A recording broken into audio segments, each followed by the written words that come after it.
बात हो रही है 27वीं आईनी तरमीम के हवाले से। ख्वाजा इजहारुल हसन साहब मुत्तहिदा कौमी मूवमेंट के आम रहनुमा है, प्रोग्राम में मेरे साथ मौजूद हैं। बहुत शुक्रगुजार हूँ आपके वक्त की इजहार भाई। सबसे पहले तो ये कि जो 27वीं तरमीम के मंदरजात पे हम बात कर रहे हैं, इसके बजाय मैं आपसे ये बात करना चाहती हूँ कि 26वीं तरमीम पर भी आपसे वादा हुआ था आर्टिकल 140A के हवाले से 27वीं तरमीम में भी शामिल करने की बात हुई। जी शुक्रिया आपका। कि हमने तो 140A के पीछे पड़े हुए इमरान खान साहब की गवर्नमेंट के साथ जी 13 नुकात उसमें भी थे। पीडीएम के साथ जो मुआहदा हुआ जिसमें बिलावल साहब, फजलुर रहमान साहब, शहबाज शरीफ साहब उसमें भी साइन थे, उसमें भी नुकता था। फिर दोबारा हमारे साइन हुए पहले के साथ, उसमें भी नुकता था। और जो हमारी 3 दिन पहले प्राइम मिनिस्टर साहब से मीटिंग हुई जिसमें लॉ मिनिस्टर साहब ने कहा था कि ये 140 से लाजमी तौर पर 27वीं तरमीम का पार्ट होगा, इसके साथ इसको पास करेंगे।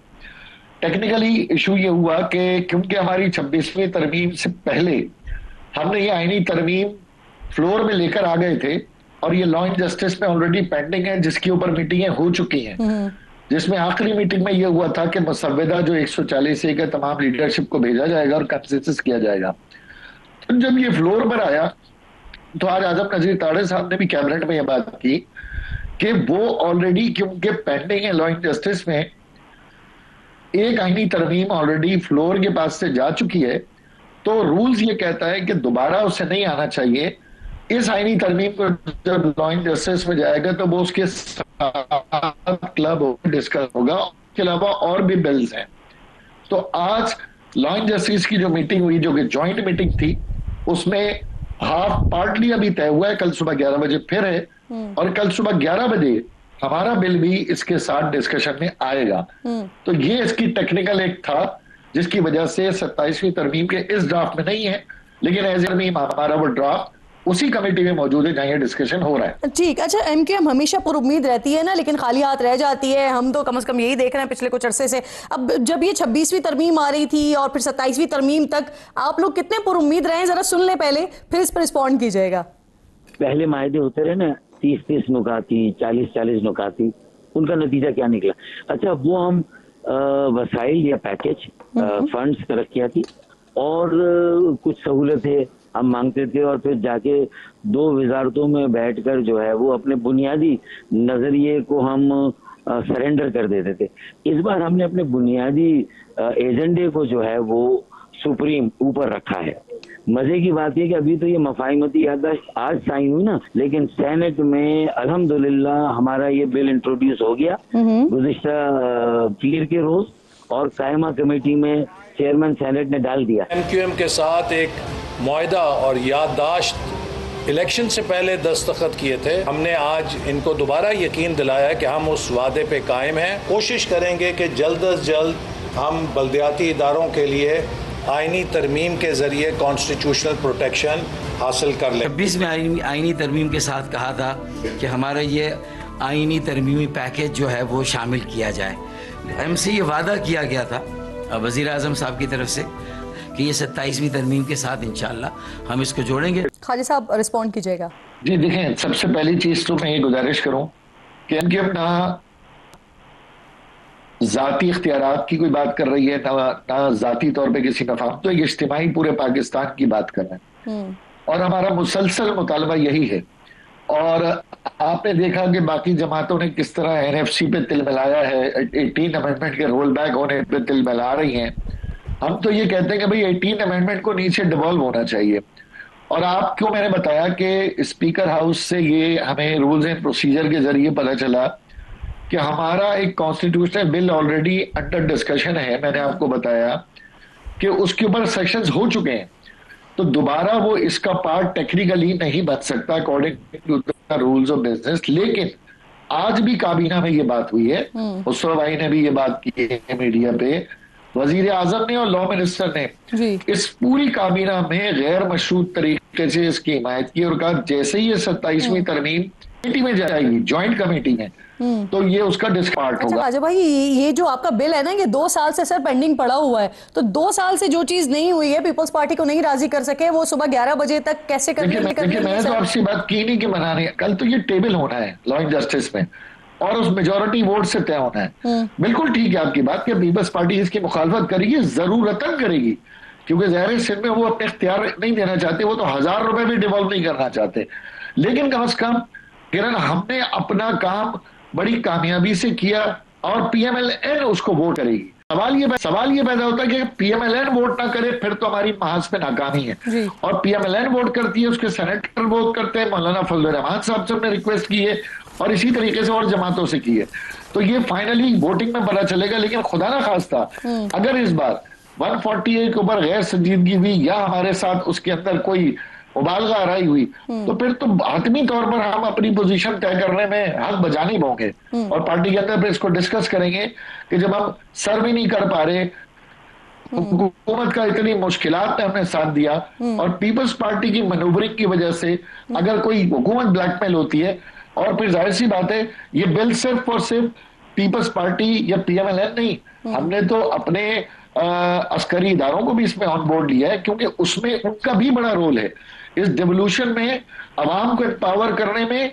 ना सिर्फ अंदरूनी खाना जो खारजी मामला दहशतगर्दी है, इंतशार है, ये तो बिल प्रोटेक्ट करेगा। हमारी लॉ एनफोर्समेंट एजेंसीज को भी इस बिल की बड़ी जरूरत है। हनीफ अब्बासी साहब भी ये कह के गए कि PMLN की हद तक तो आपकी हिमायत की जाएगी। अब मुझे बताइए अगर ये बिल मंजूर नहीं होता तो फिर क्या फैसला कर सकते हैं आप? क्या इत्तेहाद से अलग भी हो सकते हैं? देखिए किरण, अगर मिसाल के तौर पर हमें तो PMLN से उम्मीद है ना, इत्तेहादी PMLN के हैं, गो के सिग्नेटरी बिलावल साहब भी हैं हमारे मुआहदे के। लेकिन जाहिर सी बात है कि 2 साल हम ये देख रहे हैं कि हमारा शहरी सिंध पिछले 17 साल से तबाह है। हमारे पास उम्मीद की यही तो एक किरण है। हमने बल्दियाती इंतखाबात का बाइकआउट इसलिए किया कि वो एक बिल्कुल ही इंपॉर्टेंट बल्दियाती नाकारा बल्दियाती निजाम है।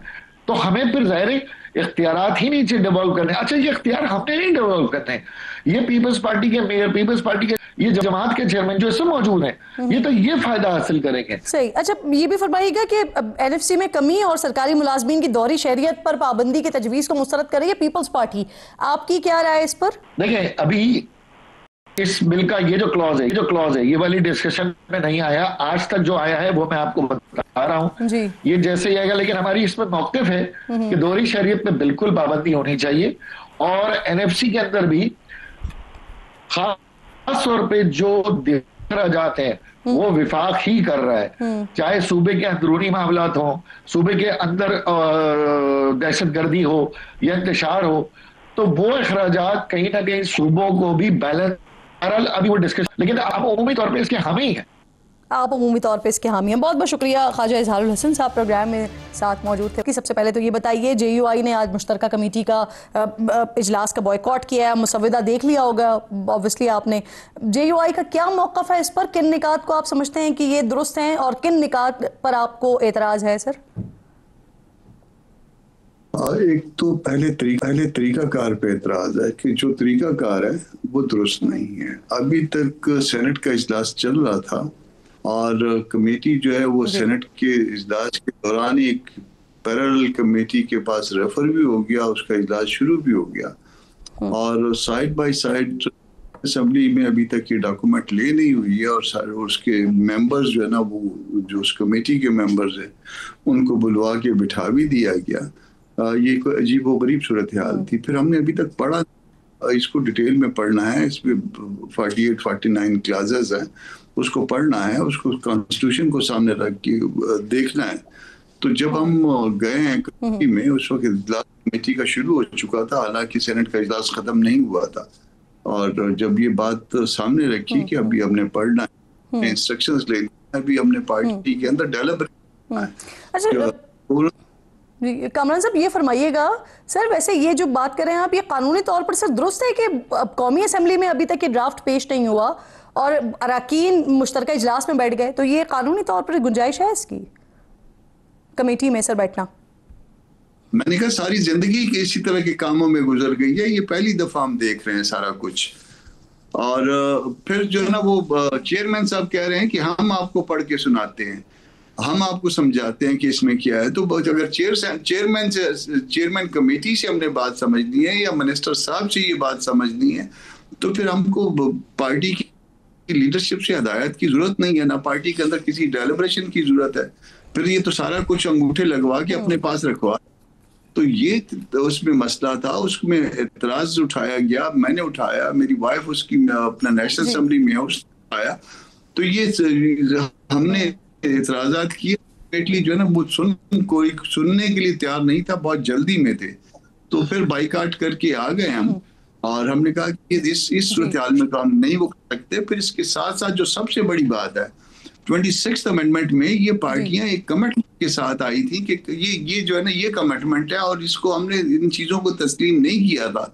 उस 26th अमेंडमेंट को तो आज रिवर्स किया जा रहा है। तो जब आपको जरूरत थी JUI की, उस वक्त तो आपने सारी चीजें मान ली, उस वक्त भी सारी चीजें आप लाए थे, उस वक्त आपने सारी चीजें मान ली। आज उसको आपके पास जो है ना कोई 4 नशिस्तें आ गई हैं कहीं इधर उधर से अल्लाह के वास्ते में, वो आप जो है ना उसके बाद उन नशिस्तों के जोर के ऊपर सारा जो है ना वो सारी जो जितनी एक्सरसाइज थी 5-6 हफ्तों की, वो 5-6 मिनटों में आप जो है ना या 5-6 घंटों में उसको जो है ना रिवर्स करने। अच्छा सर, आप ये जो बात कर रहे हैं ना कि जो चीजें नहीं मानी गई या जो चीजें आप लोगों की तजावीज पर शामिल की गई थी, उसके हवाले से एक आईनी अदालत और आईनी बेंच का जो मामला है उसके हवाले से वजीर कानून कहते हैं और हुकूमत के दीगर लोग भी ये बात कह चुके हैं कि ये कुछ कहते हैं कि PTI की तजावीज पर, कुछ कहते हैं कि आपकी तजवीज पर, वजीर कानून आपकी तजवीज पर कहते हैं कि ये आईनी अदालत की जगह आईनी बेंच बनाया गया था 26वीं तरमीम में। लेकिन हुआ ये कि बजाय इसके कि बोझ कम होता, वो बोझ वैसा का वैसा ही रहा। वही जजेस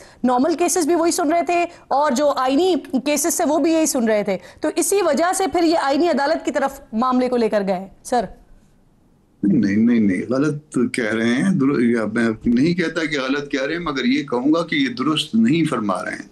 एक तो ये है कि PTI हर पूरे मामले की शरीक थी, उसमें कोई कहीं पे भी वो ऐसा नहीं था कि वो शरीक नहीं। एक चीज में उसको एतमाद में लिया था मौलाना साहब ने। दूसरी बात ये है कि ये उस वक्त भी तजवीज यही थी और उस वक्त का आर्गूमेंट भी यही था। उस वक्त के आप क्लिप निकाल के देख लीजिए, यही आर्गूमेंट, यही इरशादात फरमाते थे मिनिस्टर साहब भी और उनके बाकी दोस्त भी, सब यही कुछ फरमाते थे। मगर उसके नतीजे में जो है ना वो आज जो है वो पहले से बुरा हाल हो गया। तो फिर अब जो कुछ करने जा रहे हैं ये मजीद बुरा हाल हो जाएगा।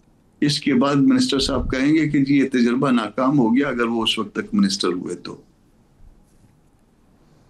सही। अच्छा सर, कल आपकी पार्टी के ज़ियाउर रहमान साहब साथ मौजूद थे, वो दावा कर रहे थे कि 26वीं तरमीम में भी आर्टिकल 243 के हवाले से चीज़ें मौजूद थीं जिसे आप लोगों ने निकलवाया था। तो सर वो क्या निकात थे, कौन सी चीज़ें थीं जो निकलवाया गया था? वो थोड़ी सी डिफरेंट एंगल से थी, मगर 243 उसमें भी मौजूद था। मेरे पास उसका प्रपोज ड्राफ्ट पड़ा हुआ है, वो किसी वक्त अगर मौलाना की इजाजत हुई तो वो शेयर कर दूंगा। उसमें भी बहुत सारी चीजें थी और इसमें किसी और एंगल से हैं, उसमें किसी और एंगल से हैं। मौजूदा चीजें हो रही हैं उससे मुख्तलिफ थी, दूसरे एंगल में थी। ठीक, अब उसको जो है वो किसी वक्त शेयर कर देंगे। फिर इस वक्त उस बात को छोड़िए, वो चीजें जो है ना वो भी जो है ना वो शेयर हो जाएंगी अल्टीमेटली। वो मेरा ख्याल ये था कि आज मैं एक टेबल बनाऊंगा, अगर आज ये कमेटी का जो है ना मामला दुरुस्त समझ में चलता तो टेबल बनाते, फिर उसके सामने रखते कि कल का ये आर्गूमेंट था और ये आपका प्रपोजल था। उसके बाद प्रपोजल वो बदली होते गए और किस शक्ल में बदली होते। कामरान साहब, कौमी असेंबली में तादाद हमारे सामने सर 237 है, वहां पर सेनेट में यहाँ पर सिर्फ 3 वोट्स और हुकूमत को दरकार है और बड़ी हुकूमत पर उम्मीद है कि 13-14 तारीख तक ये हम मंजूर करवा लेंगे। तो आप क्योंकि बॉयकॉट कर रहे हैं इसका, आप मुस्तरद कर रहे हैं इन तरामीम को, तो अब आपका अगला लाए अमल क्या होगा? मेरा ख्याल है कि मौलाना साहब का स्टेटमेंट शायद कोई आ गया होगा या आने वाला होगा। मेरी उनसे मौलाना साहब से बात हुई है, मैंने आज की जो रिपोर्ट है वो उनको अर्ज कर दी थी और वो शायद मीडिया से बात कर चुके होंगे या बात करने वाले होंगे। सही। सर, आईने तहफ़्फ़ुज़ पाकिस्तान वो तो जा रहे हैं मुल्की एहतजाज की तरफ, आप की भी क्या उनके साथ शामिल होंगे या आप कोई अलग कुछ सोच रहे हैं? पॉलिसी मैटर मौलाना साहब खुद दे सकते हैं, मैं सिर्फ लीगल उसमें असिस्टेंस उनको देता हूं और बाकी पॉलिसी मैटर्स जो है मौलाना डिसाइड करते हैं। जो फैसला हो चुका है वो तो आप कामरान साहब बता सकते हैं ना। वो पार्टी के अदारे और मौलाना साहब की उसमें है, उनका इस्तिकाक है। मुझे जहां तक इजाजत होती है मैं वहां तक चलता हूं। शुक्रिया आपका। कामरान मुर्तज़ा साहब, प्रोग्राम में आप साथ मौजूद थे।